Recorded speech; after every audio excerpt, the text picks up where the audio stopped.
L'analyse technique n'a aucun pouvoir prédictif sur le marché du Forex et pas que, même sur le marché des crypto-monnaies, même sur le marché des actions, même sur le marché des matières premières, l'or, ainsi de suite. L'analyse technique n'a aucun pouvoir prédictif sur les prix. Et ça, vous le savez très bien.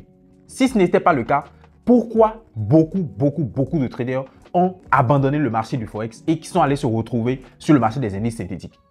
Voilà, ce n'est pas pour rien.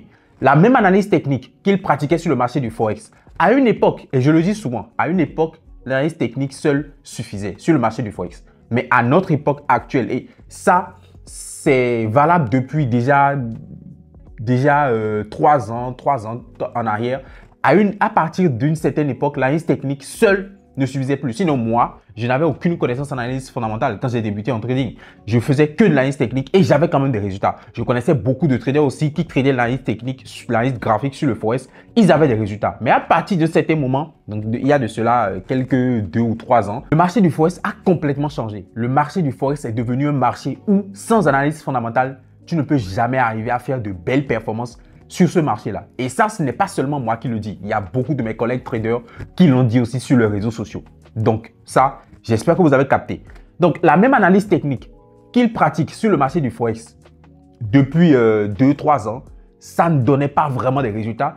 C'est cette même analyse technique qui sont allés sur le marché des indices synthétiques. Ils ont commencé par appliquer ça et ça marche pour eux. Donc, qu'est-ce que je vais vous faire comprendre? Le marché des indices synthétiques, c'est un marché qui est purement algorithmique. Mais quand tu prends le marché du Forex, le marché des actions, le marché du pétrole, le marché de je ne sais quoi, tout ce qui concerne le marché réel. Donc oui, parce qu'il faut savoir que le marché des indices synthétiques, ce n'est pas un marché réel.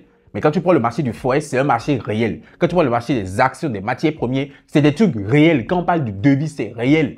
Est-ce que vous comprenez? Donc, quand vous faites l'analyse de tout ça, vous voyez clairement que quand vous voulez la simplicité, allez vers les indices synthétiques. C'est aussi simple que ça. Si vous voulez la simplicité, tel qu'on vous a vendu, le trading c'est facile, il suffit juste de tracer des trucs sur ton graphique et puis tu as de l'argent, tu gagnes de l'argent. Si c'est cette simplicité-là vous voulez, je vous conseille d'aller sur les indices synthétiques. Et encore, les indices synthétiques, ça ne se trade pas partout dans le monde. Ça ne se trade pas partout dans le monde. Donc ça, il faut le comprendre. Il y a des territoires sur lesquels tu ne peux même pas accéder à ça. Ça, il faut le comprendre. Donc, pour ceux qui n'aiment pas trop le marché des indices synthétiques, ceux qui sont comme moi, qui préfèrent trader le marché du Forex, ceux qui sont sur le marché du Forex, ou bien ceux qui aiment plutôt le marché du Forex, mais vu qu'ils ont appliqué les stratégies d'analyse technique et ils voient que ça ne marche pas et ils ont dû fuir vers les indices synthétiques, tant bien même que ce n'est pas quelque chose qui les intéresse vraiment, tant bien même que voilà, bref, peut-être qu'ils n'ont même pas des résultats sur les indices synthétiques, mais eux, en fait, dans leur cœur, ils savent que non, moi, je préfère trader le Forex, un peu comme moi. Moi, je ne suis pas à l'aise sur le marché des indices synthétiques. Je suis beaucoup plus à l'aise, je suis dans mon élément quand mes graphiques affichent le Forex, quand je suis sur le marché du Forex. Et pour aller beaucoup plus loin, quand tu débutes en trading, l'idéal serait de commencer par le marché du Forex. Parce qu'un trader qui sait trader le marché du Forex peut trader n'importe quel marché. Parce que le marché du Forex, ce n'est pas un marché à part que tu vas comprendre. Si tu comprends le marché du Forex, tu comprends l'ensemble de tous les marchés. Que ce soit les matières premières, les actions, ainsi de suite, même les cryptos. Donc, c'est très important pour toi, quand tu veux débuter ta carrière de trader et que tu penses long terme, de commencer par le trading Forex. Ensuite, tu peux ajouter le trading des indices synthétiques. Tout compte fait, si tu sais trader le Forex, tu vas savoir trader tout type de marché, inclus les indices synthétiques. Mais si tu sais trader les indices synthétiques, crois-moi, tu ne peux pas migrer. Si peut-être un jour les indices synthétiques n'existent plus, et ça c'est possible, tu ne peux pas migrer facilement vers le Forex. Il te sera très compliqué. Donc, bienvenue le chômage. Après ce que je viens de dire, je sais que tu t'apprêtes à écrire des âneries dans les commentaires, comme toujours quand je parle de ce sujet. Mais écoute-moi d'abord. Quand tu prends le marché du Forex, c'est le marché des devises. Définition basique, je pense que tout le monde le sait. Maintenant, qu'est-ce qui drive le marché du Forex? Il faut savoir que tout marché est régi d'abord par la loi de l'offre et de la demande. Donc, quand il y a de la demande, les prix montent. Quand il y a de l'offre, les prix chutent. Je vais t'expliquer en termes plus clairs. Donc, si tu prends par exemple un quartier dans lequel il n'y a pas d'eau, un quartier dans lequel il n'y a pas d'eau, l'eau est rare. C'est quelque chose qui est rare. Et les vendeurs d'eau aussi sont rares. Peut-être qu'il y a un seul vendeur dans tout le quartier. Et on doit venir s'approvisionner là. Ça veut dire que la demande est forte. La demande d'eau, parce que tu vas forcément utiliser de l'eau. La demande d'eau est forte, mais quand tu prends l'offre, elle est petite. La demande est forte, l'offre, elle est petite. Dans ce cas, qu'est-ce que les prix vont faire? Les prix vont augmenter. C'est aussi simple que ça, c'est logique. C'est logique. Maintenant, quand tu viens dans un autre quartier où tout le monde presque a de l'eau et tout le monde vend de l'eau, dans ce cas, est-ce que tu penses que les prix vont monter? Non. Les prix ne vont pas monter parce que déjà l'eau est disponible et tout le monde vend de l'eau presque. Donc il y a l'eau partout. Si toi ton prix est cher, ils vont aller vers l'autre là. Son prix sera meilleur. Est-ce que vous comprenez un peu ce que je veux dire? Donc en fait, quand le produit est rare et qu'il y a beaucoup de demandes, les prix flambent. C'est aussi simple que ça. La loi de l'offre et de la demande, c'est ça que je t'ai expliqué en termes clairs. J'espère que tu as compris. Parfait. Quand tu prends le marché du Forex, qui sont les acheteurs et qui sont les vendeurs? Les acheteurs, c'est la demande. Les vendeurs, c'est l'offre. On est d'accord? Qui sont les acheteurs et qui sont les vendeurs? Ce sont les gros poissons. C'est ceux que moi j'appelle les gros poissons, c'est-à-dire ceux qui ont beaucoup de volume. Les banques, les fonds, les investisseurs, bref, moi je les regroupe tous dans gros poissons. Donc en fait, c'est eux qui vont acheter, c'est eux qui vont vendre. Est-ce que c'est clair? Maintenant, revenons à ce que j'ai dit tout à l'heure. L'offre et la demande. L'offre et la demande. Sur le marché du Forex, l'offre et la demande, c'est qui? Ce sont les gros poissons. Donc, si les gros poissons ont des raisons d'acheter, par exemple, le dollar, et que eux tous, généralement, parce qu'ils vont faire la même chose, eux tous se mettent à acheter du dollar, ça veut dire qu'il y aura beaucoup de demandes sur le dollar et donc que le dollar va monter. Et à l'inverse, si les gros poissons voient que non, au niveau de l'euro, c'est pas intéressant de mettre son argent là-bas, qu'est-ce qu'ils vont juste faire? Ils vont se retirer. Et en se retirant, qu'est-ce qu'ils sont en train de faire? Ils sont en train de vendre de l'euro. Est-ce que tu comprends? Il n'y a pas beaucoup de demandes sur l'euro. Ils veulent se retirer. Ils ne veulent pas de l'euro. Ils ne demandent pas l'euro. Donc, l'euro va chuter. Si tu prends cet exemple, euro-USD, fondamentalement, fera quoi? Mais logiquement, euro-USD va chuter. Parce que les investisseurs sont en train de vendre l'euro et sont en train d'acheter du dollar. Ils veulent du dollar. Ils ne veulent pas de l'euro. C'est aussi simple que ça. Et donc, comme c'est eux qui font les marchés, c'est eux l'offre et la demande, quand ils sont en train d'aller dans un sens, le marché va dans ce sens-là. Parce que n'oubliez pas, quand il y a beaucoup de demandes, les prix montent. Quand il y a beaucoup plus d'offres, les prix chutent. Donc, s'ils sont en train de s'intéresser à un actif spécifique, ils sont en train d'investir là-bas, les prix vont monter. Mais quand ils sont en train de se retirer de quelque part, ils ne veulent pas ce truc-là, les prix vont chuter. Ça veut dire que vous êtes d'accord avec moi que ce sont les gros poissons qui, en achetant et en vendant, donc en envoyant l'argent, en retirant leur argent, créent les mouvements sur le marché du Forex. J'espère que vous avez compris. Maintenant, si tel est le cas, comment il faut bien trader le marché du Forex? C'est très simple. Quelles sont les raisons qui vont pousser les gros poissons à vouloir acheter tel actif et quelles sont les raisons qui vont pousser les gros poissons à vouloir vendre tel actif? Il suffit juste de comprendre ce mécanisme-là et tu as compris le marché du Forex. En fait, ce que vous devez comprendre, c'est que derrière chaque mouvement du Forex, il y a une raison. Chaque mouvement, ce n'est pas parce que le prix est venu sur la ligne de tendance ou bien est venu sur la zone qui a ci ou ça ou ça. Derrière chaque tendance, derrière chaque mouvement du Forex, il y a des raisons.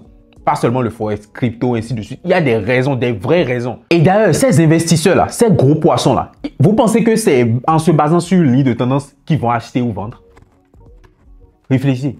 Ces investisseurs-là, ces gros poissons-là, vous pensez que c'est en se basant sur une ligne... Ah, donc, ok, il y a une ligne de tendance, je vais mettre des millions de dollars dessus. Vous pensez concrètement que c'est comme ça? Déjà, même quand tu prends les fonds d'investissement, les traders institutionnels, ceux qui travaillent pour les fonds d'investissement, les banques, ainsi de suite, là, tu penses sincèrement que si c'est juste pour tracer une ligne de tendance, ainsi de suite, là, ils ont du boulot là-bas? Parce que là-bas, il faut postuler pour être trader là-bas. Dans ces fonds, etc. Il faut postuler pour être trader là-bas. Tu penses sincèrement que c'est juste leur compétence de ligne, de géométrie là? C'est ça qui les a amenés à ces postes-là. Tu penses sincèrement que c'est comme ça que ces traders institutionnels là, ils tradent? Tu penses que c'est des fonds de millions de dollars? Tu penses que c'est avec juste là une ligne de tendance ou bien une géométrie, une figure de géométrie qui vont prendre ces positions-là? Tu penses?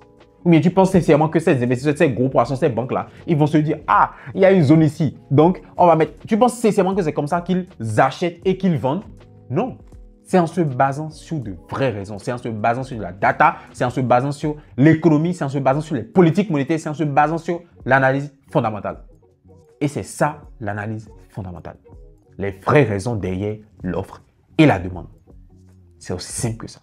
Et dans ce cours, nous allons aborder un des plusieurs éléments sur lesquels ces gros poissons-là se basent pour prendre des décisions, donc pour acheter et pour vendre. Et si toi, tu arrives à comprendre ça, tu peux aussi anticiper ce que ces gros poissons-là vont faire et donc être dans le sens quand tu vas vouloir trader le marché du Forex. Je veux parler des taux d'intérêt. Et surtout, n'oublie pas de liker cette vidéo parce que tu sais que ça sera une pépite. Let's go. Déjà, il faut comprendre que 70 à 80% des mouvements, des directions principales du marché du Forex sont drivés par les taux d'intérêt. C'est très, très important. Quand il s'agit des taux d'intérêt, il faut comprendre que ça a deux volets. Ça a le volet crédit, ça a le volet épargne. Mais je pense que vous connaissez tous la définition de taux d'intérêt. Vous connaissez ce qu'on appelle une banque. Vous savez ce qu'on appelle un taux d'intérêt. Donc, je ne vais pas aller dans les définitions basiques. Je vais aller droit au but. Quand on parle de taux d'intérêt, ça a deux volets. Ça a le côté crédit et ça a le côté épargne. Quand je dis côté crédit, c'est-à-dire pour ceux qui veulent venir emprunter de l'argent à la banque. On est d'accord? Ceux qui veulent venir emprunter de l'argent à la banque, le taux d'intérêt de la banque actuelle est appliqué pour ceux-là et appliqué aussi pour ceux qui veulent déposer leur argent, ceux qui veulent épargner. Donc, déposer leur argent dans la banque. On est d'accord? Donc, pour te donner un exemple très simple, supposons que dans la banque, le taux est de 10%. C'est un exemple. Le taux est de 10%. Et que toi, tu veux emprunter 10 000. Si le taux d'intérêt dans la banque est de 10%, lorsque toi, tu vas venir emprunter 10 000 euros, tu vas rembourser 10% d'intérêt. Donc, 10 000 euros, 10%, ça fera 1 000 euros. Donc, en voulant rembourser, tu vas rembourser 11 000. Donc, au lieu de 10 000, tu rembourses 11 000. Donc, 10% de ce que tu as emprunté. Pendant cette même période, celui qui va venir déposer 10 000 euros, on est d'accord? Donc, épargner dans son compte 10 000 euros, celui-là recevra comme intérêt 1 000. 10% de 10 000 euros, ça fait 1 000 euros. Donc, là où toi, en voulant rembourser ton crédit, tu vas rembourser 10 000. Donc, ce que tu as emprunté, plus 1 000, l'intérêt 10%. Lorsque lui va vouloir faire un dépôt à la banque, il prend 10 000 euros, il vient à la banque, il veut déposer ça dans son compte. Il aura un intérêt, vous savez que si vous laissez votre argent à la banque, il y a un intérêt qui s'ajoute, on est d'accord? Il aura un intérêt de plus 1 000 euros. Donc, il a déposé 10 000, il aura plus 1 000 euros d'intérêt. On est d'accord? Donc, si vous comprenez ça, vous allez comprendre que plus le taux est élevé, plus c'est bon pour celui qui épargne parce qu'il a encore plus d'intérêt. Mais plus le taux est élevé, plus ça fait fuir celui qui emprunte. Est-ce que vous comprenez? Par exemple, si le taux passe à 20%, c'est profitable pour celui qui épargne parce que lui, du coup, ça fait 2 000 euros d'intérêt. Mais celui qui vient emprunter, ça le fait fuir. Pourquoi? Parce que là, il va rembourser au lieu de 11 000, peut-être si le taux est à 10%, il va rembourser 12 000. Est-ce que vous comprenez? Donc, plus le taux augmente, mieux ça attire ceux qui investissent. Mieux ça attire ceux qui veulent déposer de l'argent. Mais quand le taux est en train de chuter, à contrario, c'est bon pour celui qui vient emprunter. Si par exemple le taux est à 5%, quitte 10% pour 5%, ça profite à qui? Ça profite à celui qui emprunte. Au lieu de payer un intérêt de 1000, il va payer un intérêt de plus 500. Tu vois, au lieu de 1000, tu vois, c'est bon pour lui. Et plus ça descend, mieux c'est bon pour celui qui emprunte. Mais pour celui qui épargne, ce n'est pas du tout bon. Pour celui qui investit, ce n'est pas du tout bon. Pourquoi? Parce que quand le taux est en train de chuter, par exemple, ça passe à 5%, lui, au lieu de recevoir plus 1 000 euros, au lieu que son argent, c'est 10 000 euros qu'il a déposé, fasse plus 1 000 euros, ça va faire plus 500 euros, tu vois. Donc déjà, ce n'est pas bon. Et si le taux baisse encore plus, ce n'est pas bon pour lui. Donc en gros, quand le taux d'intérêt augmente, c'est bon pour celui qui investit, pour celui qui met son argent là, on est d'accord, dans le pays, mais ce n'est pas, en fait, dans la banque, ainsi de suite, mais ce n'est pas bon pour celui qui emprunte. Mais à contrario, si le taux chute, ça fait fuir celui qui épargne, donc celui qui investit, et c'est bon pour celui qui emprunte. J'espère que tu as compris. Maintenant, quand on parle de taux d'intérêt, il faut forcément parler des banques. Et quand je parle de banque, ce n'est pas n'importe quelle banque, c'est la banque centrale. Pourquoi? Donc, les banques centrales, parce qu'il y a beaucoup de monnaie sur le Forex. Donc, les banques centrales. Quand je parle de banque centrale, c'est la banque des banques. C'est elle qui imprime les billets. Les autres banques n'impriment pas les billets. Quand tu vas vers les autres banques pour faire un emprunt, il faut savoir que ces autres banques-là, on est d'accord, donc j'ai nommé banque 1, banque 2, banque 3, banque 4, banque 5, donc les banques accessibles à toi et moi, on est d'accord. Ceux-là vont vers la banque centrale pour aller prendre cet argent, pour aller emprunter cet argent afin de venir maintenant t'emprunter ça à toi. Tu comprends un peu?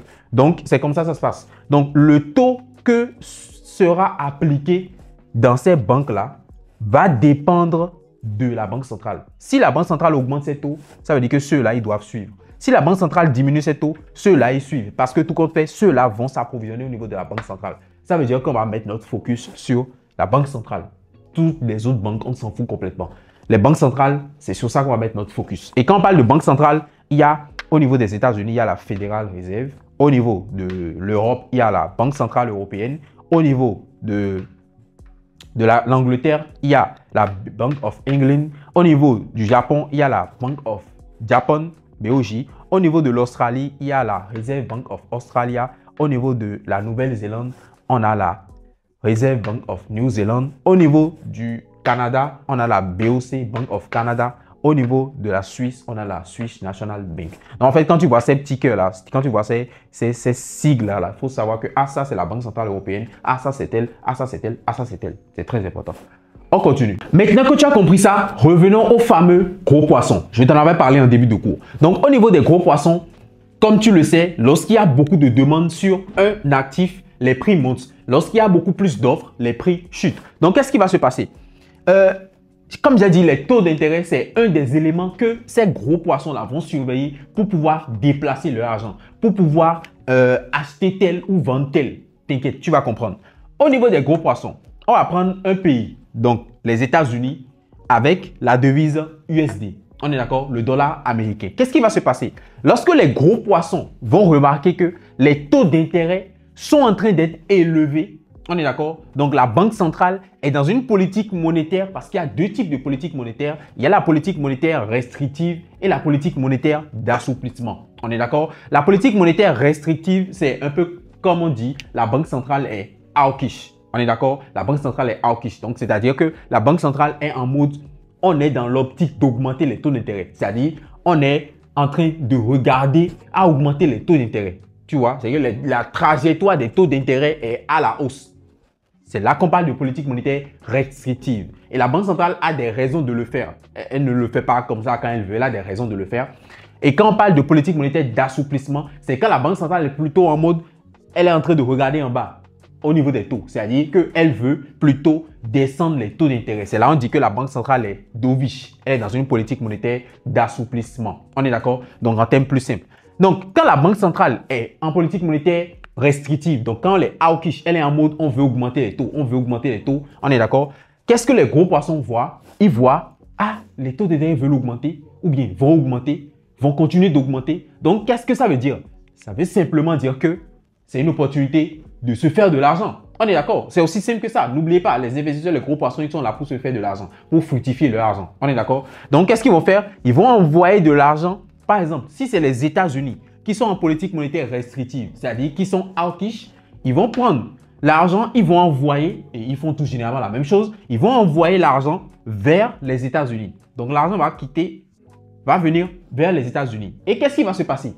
Vu que l'argent va venir vers les États-Unis parce que le taux d'intérêt au niveau des États-Unis est quand même en trajectoire haussière, le dollar va monter. Pourquoi? Parce que les investisseurs du monde entier sont en train d'envoyer, les gros poissons du monde entier sont en train d'envoyer l'argent aux États-Unis. Donc, pour que l'argent rentre aux États-Unis, il faut forcément que ça soit échangé en dollars. L'argent doit passer en dollars. Si l'argent était en euros, elle va passer en dollars. Donc, il y aura beaucoup de demandes sur le dollar. Et donc, le dollar va faire quoi? Le dollar va exploser à la hausse. C'est aussi simple que ça. J'espère que vous captez un peu. Donc, quand la Banque centrale est en politique monétaire restrictive, la monnaie est haussière. Pourquoi? Parce que les gros poissons sont intéressés par ça. Ils sont intéressés par le fait d'envoyer leur argent là, d'investir là, d'envoyer leur argent là. Et j'en parlais tout à l'heure. Quand le taux est en train d'augmenter, c'est bon pour celui qui épargne, qui investit. C'est bon pour celui qui envoie son argent. Ce n'est pas bon pour celui qui vient emprunter de l'argent, certes, mais c'est bon pour celui qui, par exemple, dépose son argent dans la banque américaine. Tu comprends un peu? Donc, j'espère que tu captes bien. Donc, ce schéma-là va faire que le dollar va faire quoi? Le dollar va exploser à la hausse. Or que, si, à contrario, donc suis très bien, si à contrario, il y a, supposons, la banque européenne, donc je vais prendre l'Europe. Si par exemple en Europe, la Banque centrale européenne est dovish, c'est-à-dire elle est plutôt en mode non, on ne va pas augmenter les taux, non, on va plutôt baisser les taux, ainsi de suite, on est d'accord? Si elle est plutôt dans ce mood-là, tu vas voir que l'euro, on est d'accord, l'euro va chuter. Pourquoi? Parce que les gros poissons ne sont pas intéressés par le fait d'investir en Europe. Les taux ne sont pas intéressants. Le futur, c'est surtout ça.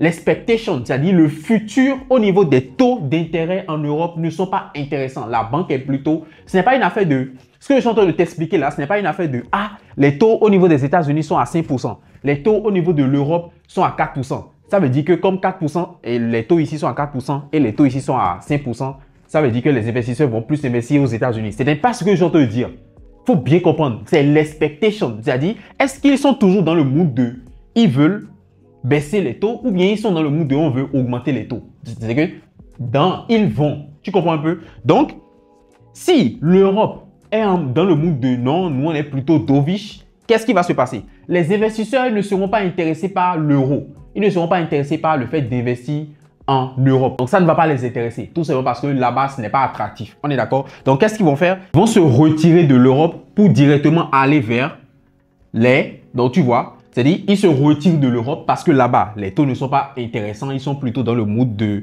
On veut baisser les taux, donc c'est pas bon pour eux. On est d'accord? Donc, ils se retirent de l'Europe. Et comme au niveau des États-Unis, dans mon exemple, je ne dis pas que c'est le cas actuellement, dans mon exemple, comme au niveau des États-Unis, c'est plutôt restrictif, ils sont plus dans le mood de on veut augmenter les taux. Qu'est-ce qui va se passer? C'est que les investisseurs vont plutôt maintenant se replier vers les États-Unis. Donc, ça va créer une baisse, ce mouvement-là, ce différentiel-là, on est d'accord? Et c'est là où je voulais en venir. Cette divergence-là de politique monétaire va entraîner la baisse de l'euro et la hausse du dollar. On est d'accord? La baisse de l'euro, pourquoi? Parce qu'il n'y a pas beaucoup de demandes sur l'euro. Les investisseurs ne sont pas, les gros poissons ne sont pas intéressés par l'euro. Il n'y a pas beaucoup de demandes sur l'euro. On est d'accord? Il y a plutôt des offres parce que les gens veulent se retirer de l'Europe pour aller mettre leur argent ailleurs où c'est plus intéressant. Donc, il y aura beaucoup d'offres ici. On est d'accord? Et pas beaucoup de demandes, ce qui a fait chuter l'euro. Et il y aura beaucoup de demandes sur le dollar parce qu'ils sont intéressés par le fait d'acheter le dollar actuellement parce que voilà, les taux sont beaucoup plus l'expectation. Donc, la politique monétaire est plutôt hawkish, est plutôt restrictive. Tu comprends? Donc là, quel serait l'impact, on est d'accord, que ça aura sur euro-USD par exemple? La paire va chuter parce que l'euro est baissier, le dollar est haussier. En fait, il faut comprendre que quand on parle d'analyse fondamentale, l'analyse technique, quand tu veux faire une analyse technique, tu vas sur un actif, tu vas sur un graphique, tu analyses directement le prix. On est d'accord? Mais quand on parle d'analyse fondamentale, ce n'est pas juste un truc où tu viens, tu fais. Non, l'analyse fondamentale, tu dois d'abord analyser l'euro, l'Europe. Donc, l'analyse fondamentale de euro-USD, tu analyses l'Europe, puis les États-Unis et tu fais, tu tires une conclusion. Or que quand tu veux faire une analyse technique de euro-USD, tu vas directement sur le graphique de euro-USD. On est d'accord? Donc, maintenant, vu que tu sais que les gros poissons sont en train de vendre l'euro actuellement, ils sont en train d'acheter du dollar, tu sais automatiquement que l'euro est plus baissier, le dollar est plus haussier. Donc, vu que l'euro, c'est la devise de base ici, l'euro c'est la devise de base. Donc, elle est baissier et la devise de contrepartie est haussier. L'impact que ça aura directement, c'est que euro-USD va chuter. J'avais fait une vidéo sur ça un peu plus bas. Ça fait partie des premières vidéos sur ma chaîne. Tu peux aller voir sur ce principe-là de si la devise de base est telle et que la devise de contrepartie est telle, la paire va faire telle. J'avais déjà fait ça. Donc, c'est un peu ça. J'espère que tu comprends bien. Donc, c'est vraiment la divergence de la politique monétaire de deux pays qui va en fait créer le mouvement. Parce que, voilà, il y a une divergence claire. Ici, ils sont en mode dovish. Ici, ils sont en mode hawkish. L'argent sort d'ici pour aller là-bas. Et même en 2023, ça s'est passé. En 2023-2024, quand l'inflation était vraiment élevée aux États-Unis, les États-Unis sont passés en mode agressif. Ils sont passés en politique monétaire restrictive. Tu comprends? Et qu'est-ce qui s'est passé? On a vu le dollar qui a flambé. Le dollar a pris énormément, mais énormément de valeur. Et on est même arrivé à une période où il y a beaucoup d'économies, beaucoup de pays qui n'étaient pas en train d'augmenter le taux. Il y a beaucoup de pays qui n'étaient pas en train d'augmenter le taux. Ils étaient plutôt en mode non, on ne va pas augmenter le taux. Donc, qu'est-ce qui s'est passé? Pendant cette période, il y a beaucoup de monnaies qui ont chuté par rapport au dollar. Il y a beaucoup de monnaies qui ont chuté par rapport au dollar. Parce qu'on s'était retrouvé dans une situation où les États-Unis seuls étaient en mode augmenter. Et le reste du monde, pratiquement, n'était pas dans ce mood-là. Ils étaient plus en mode prudence. On ne veut pas augmenter. On est plus en mode prudence. D'abord, on observe. Tu vois? Donc, on est arrivé dans une période où tout le monde vendait les autres. Donc, les gros poissons vendaient les autres monnaies pour acheter du dollar. Tout le monde voulait que son argent reste en dollars parce que c'est les États-Unis qui étaient en train d'augmenter les taux. Donc, c'était plus attractif. Est-ce que vous comprenez bien ce que je veux dire? Donc, cette divergence-là, la divergence de la politique monétaire de deux pays peut déjà te donner une idée sur la tendance réelle que va prendre cette paire-là, la paire de devises. Donc, j'espère vraiment que vous arrivez à comprendre. J'essaie vraiment d'être le plus simple possible que vous puissiez comprendre. Mais j'espère que vous comprenez. Si c'est le cas, n'oubliez pas, il faut liker, il faut vous abonner. Donc maintenant, tu vas te demander, mais comment savoir si la Banque centrale est en politique monétaire restrictive ou comment savoir si la Banque centrale est plutôt en politique monétaire d'assouplissement? Je vais te donner deux noms, donc deux sites que tu peux utiliser pour pouvoir vraiment savoir concrètement ce qui se passe. C'est très important. Quand on parle de trader le marché du Forex ou bien même le marché réel en général, il faut vraiment savoir être au courant de ce qui se passe. C'est très important.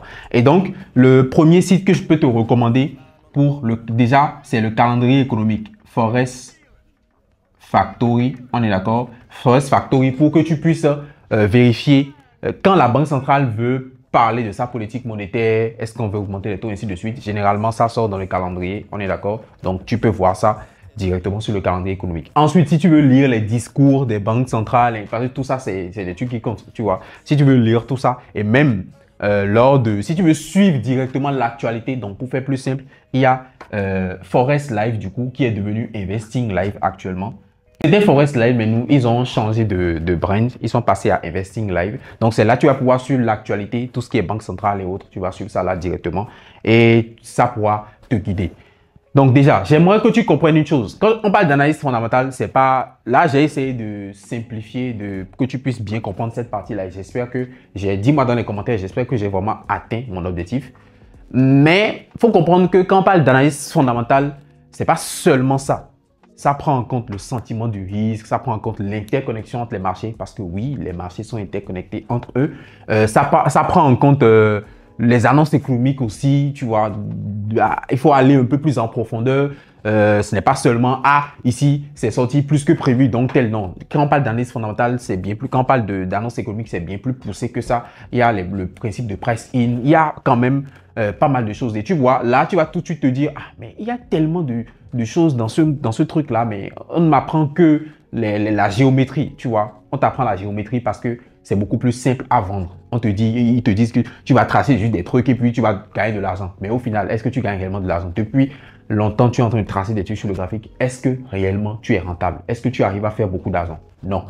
Tu vois, tu passes de stratégie en stratégie, SMC, si, mais pourtant, ça ne va pas.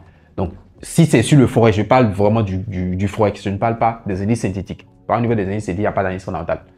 Ce n'est pas un marché réel. Donc, j'espère vraiment que tu as compris cette partie-là. Et comme je te dis, c'est vraiment beaucoup de choses. Ce n'est pas seulement ça, même si ça regroupe quand même pas mal de choses, tu vois. Mais ce n'est pas seulement ça. Il faut comprendre l'économie, le fonctionnement beaucoup plus poussé des banques centrales. Pourquoi les banques centrales passent en politique monétaire restrictive? Pourquoi ils font ça? Et le simple fait de comprendre pourquoi ils font ça, quand toi, tu vas voir ce pourquoi, tu sais automatiquement que ça veut dire qu'ils vont passer en politique monétaire restrictive. Donc, tu vas commencer par t'apprêter. Genre, c'est vraiment des trucs. Par exemple, pourquoi la Banque centrale, qu'est-ce qui pousse la Banque centrale à passer en politique monétaire d'assouplissement? Qu'est-ce qui pousse la Banque centrale à vouloir ralentir l'économie, à vouloir booster l'économie, et ainsi de suite. Tout ça, c'est des trucs qu'il faut comprendre. Et j'organise un programme. J'organise un programme qui va commencer dans une semaine. Donc, dans exactement une semaine. Aujourd'hui, on est le dimanche. Exactement une semaine. Un programme que je nomme 100 traders rentables en 67 jours. C'est un programme où tu auras accès à ma formation. Donc, c'est à 297 €, soit 195 000 francs. Tu auras accès direct à ma formation. Donc, tu vois tout ça là. Tout ça, j'ai détaillé l'analyse fondamentale, les bases du trading même, les bases du trading.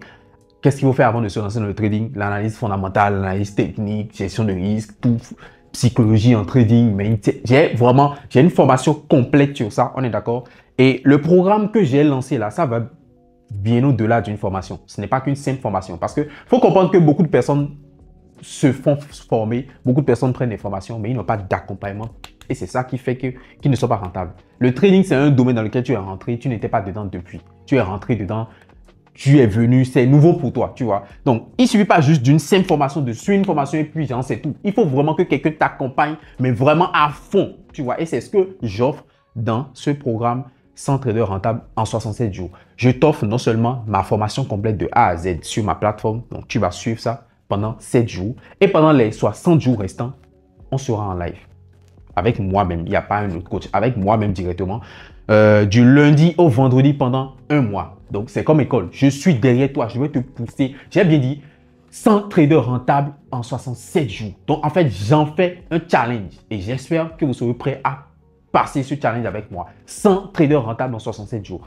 Pendant 30 jours, on fait séance du lundi au vendredi. Lundi, mardi, mercredi, jeudi, vendredi. On fait séance d'au moins 1h30, 2h. 5 séances par semaine pendant 4 semaines. On est d'accord? Ensuite, le deuxième mois, ça sera 2 séances par semaine. Une séance début semaine, une séance fin semaine. Donc, le deuxième mois sera beaucoup plus un mois de suivi.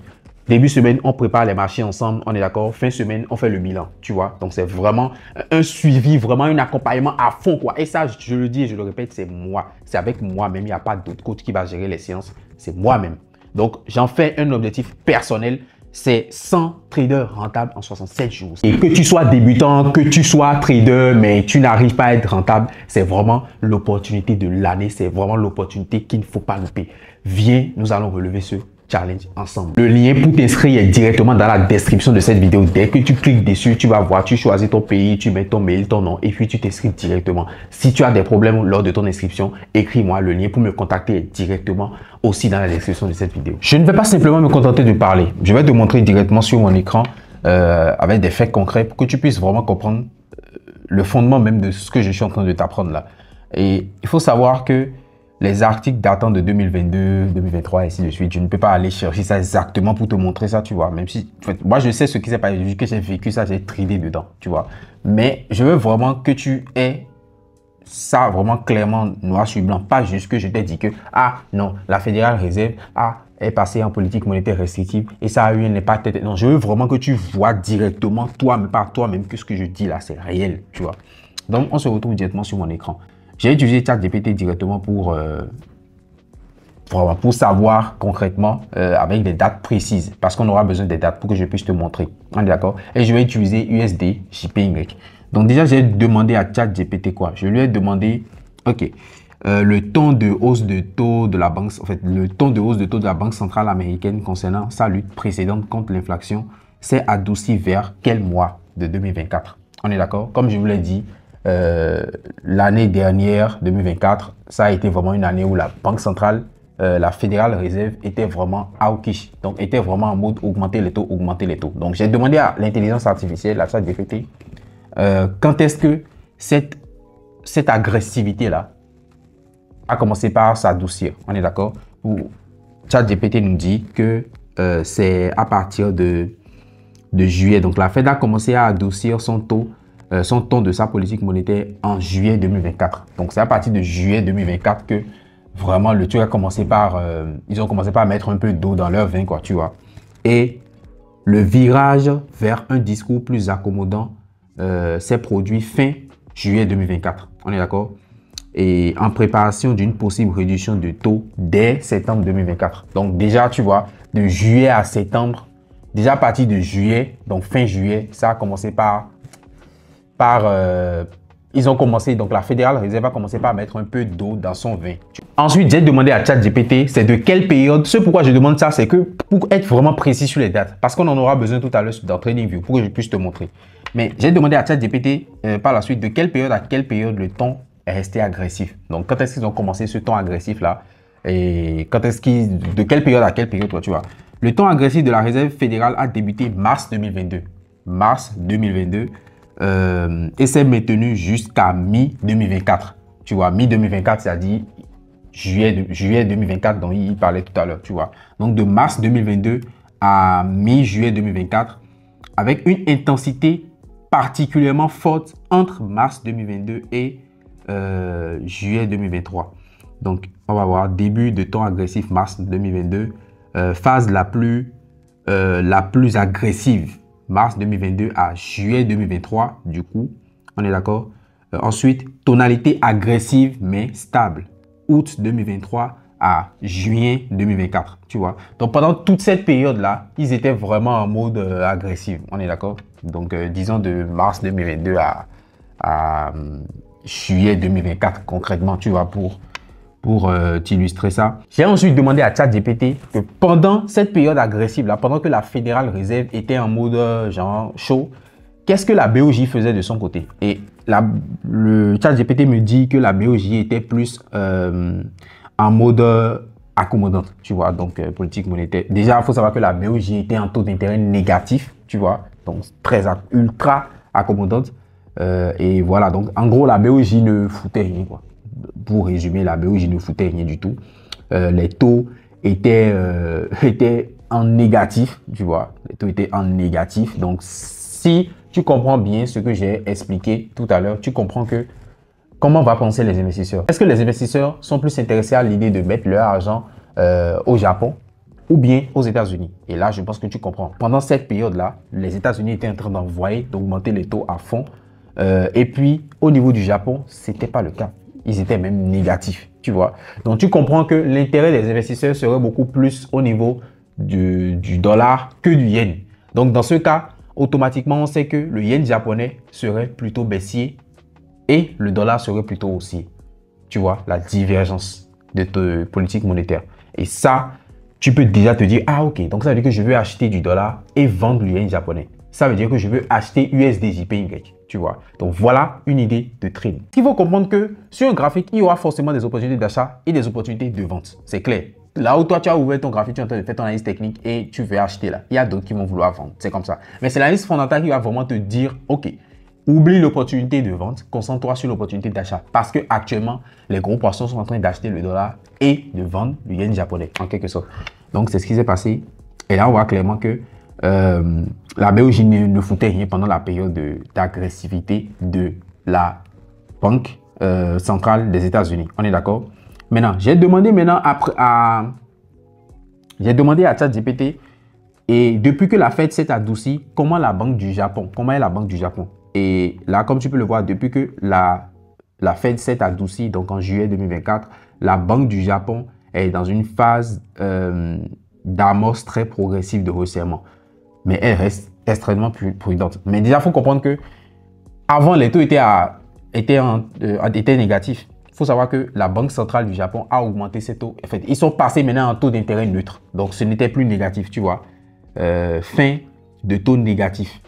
Tu vois, fin de taux négatif. Donc, pendant que la Banque centrale des États-Unis est en train de s'adoucir, on voit la Banque du Japon en train de commencer par monter un peu la tête. Tu vois. Donc, juillet 2024. Ça veut dire que normalement, fondamentalement parlant, à partir de juillet 2024, on peut se dire que le dollar serait en train de chuter comparativement au yen japonais. Parce que là, quand on fait le comparatif, il y a divergence toujours, mais divergence dans le sens contraire. C'est-à-dire que là, maintenant, le dollar est plutôt en mode, bon, maintenant, on est en train de se calmer. Mais le yen japonais, la Banque du Japon est plutôt en mode, bon, on va commencer par, tu vois. Donc là, les investisseurs vont se dire quoi? Bon, on va plutôt vendre le dollar et puis s'intéresser maintenant au Japon. Donc, techniquement, USDJPY devait chuter parce que le dollar serait baissier, le yen serait haussier. J'espère que tu comprends. Donc, c'est un peu le résumé, on est d'accord? Donc, maintenant, on ira sur le graphique. Donc tu peux voir, alors que la Fed ralentit, la BOJ commence à peine à bouger, tu vois. Donc, la conclusion de truc là. De ChatGPT. On se retrouve directement sur TradingView, donc sur USDJPY. ChatGPT nous rappelle que autour de mars 2022, en tout cas mi-2022 à mi-2024, la Fed a été agressive au niveau des taux. En tout cas, elle est en mode politique monétaire restrictive. On est d'accord? Parce que l'inflation a vraiment atteint des niveaux incroyables, quoi, tu vois. Et c'est à partir de juillet 2024 que ça a commencé par changer et la Fed a commencé par se calmer un peu. Pendant ce temps, c'est là où la BOJ a commencé par prendre un peu, tu vois. Et on a tiré la conclusion en fonction de cette divergence que les opportunités d'achat sur USDJPY pendant la période de mars 2022 à juillet 2024 seraient plus intéressantes. Mais à partir de juillet 2024, les opportunités de vente seraient beaucoup plus intéressantes. On va voir déjà 2022, mars 2022. Mars 2022, c'est ici. Voilà. Mars 2022. Mars 2022. Ici, on est au niveau de mars 2022. Là, tu vois que depuis mars 2022, le USD JPY a pris énormément de valeur. Donc, je vais pointer ça pour que tu puisses puisse vraiment voir. Donc ici, mars 2022, c'est ici. Mars 2022, on voit clairement qu'à partir de mars 2022, le prix a explosé à la hausse. On est d'accord? Les prix ont explosé à la hausse USDJPY. Les opportunités, effectivement, d'achat seraient beaucoup plus intéressantes. Tu vois? Parce qu'à partir de là, c'est que des hausses, que des hausses, que des hausses, que des hausses. On est d'accord? Donc, mars 2022 à juillet 2024. Juillet 2024, on va chercher juillet 2024. Exactement. C'est quelque part ici. 1er juillet 2024.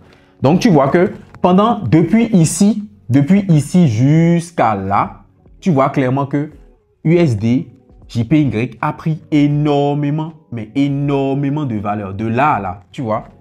De là à là, USD JPY a pris énormément de valeur. Donc, en fait, quelqu'un qui était resté dans le mood de je veux acheter USD JPY, je ne veux pas vendre USD JPY, je cherche uniquement des opportunités d'achat sur USD JPY parce que fondamentalement, la direction fondamentale, la tendance fondamentale nous dit que c'est haussier. Qu'est-ce qu'il fait? Il utilise juste son analyse technique pour trouver des points d'entrée. C'est aussi simple que ça. Et tu vois, c'est énorme. Regarde, tu vois, il y a eu des corrections, certes, mais c'est des corrections, ce n'est pas des impulsions. Tu vois, les impulsions, c'est plus à la hausse. Mais à partir de, bizarrement, à partir de juillet 2024, on est d'accord, USDJPY depuis ce temps-là, tu vois que USDJPY depuis ce temps est beaucoup plus dans le mood de baisse. Tu vois, ça n'a, bon, pas de baisse agressive pour le moment, à part là, à part ici, et puis ici. Mais bon, voilà, tu vois, ce n'est plus aussi. Ce n'est plus aussi. Moi, j'ai d'ailleurs anticipé j'ai d'ailleurs pris plusieurs trades baissiers sur USDJPY dernièrement. USDJPY, c'est un actif que je trade beaucoup. Tu vois un peu ce que je veux dire? Donc, c'est vraiment, je ne veux pas seulement rester sur la théorie, mais je veux vraiment que tu vois aussi au niveau de la pratique que c'est vraiment quelque chose de concret et que l'analyse fondamentale te permet vraiment, sans même ouvrir le graphique, de trouver des directions claires, de trouver des tendances claires. Comme ça, tu sais que dans ta tête que oui, je sais que je vais acheter tel actif. Je sais que je vais vendre tel actif. Donc, quand tu vas sur ton analyse technique, tu ne seras plus embrouillé. Tu cherches des opportunités dans ce sens. C'est aussi simple que ça. Et ça, c'est une partie de l'analyse fondamentale. Imagine tout le reste. Imagine que tu as ajouté tout le reste. Et c'est ce que je t'explique en détail dans le programme 100 traders rentables en 67 jours. J'espère que tu as aimé cette vidéo. Si c'est le cas, je pense que ça sera une vidéo assez longue. J'espère que tu as pris le temps de bien suivre et j'espère vraiment que tu as apprécié. J'espère que j'ai atteint mon objectif. Et voilà, si c'est le cas, n'hésite pas à me le dire dans les commentaires. Ça sera vraiment plaisir. Like et surtout, vérifie si tu es abonné. J'ai créé une communauté Telegram dans laquelle je vous regroupe tous. Parce qu'il faut savoir qu'ici sur YouTube, il n'y a pas vraiment de proximité, tu vois. Mais dans un canal Telegram, je peux vous parler directement. Je peux envoyer en un seul message ou en un vocal. Ou bien on peut même faire des calls. Comme ça, on se regroupe, on discute, on parle, tu vois. J'ai créé une communauté Telegram. Dans ce sens, je mets le lien juste dans la description. Tu peux intégrer si c'est quelque chose qui t'intéresse. On se retrouve sur une prochaine. C'était The Voice Emperor. Ciao.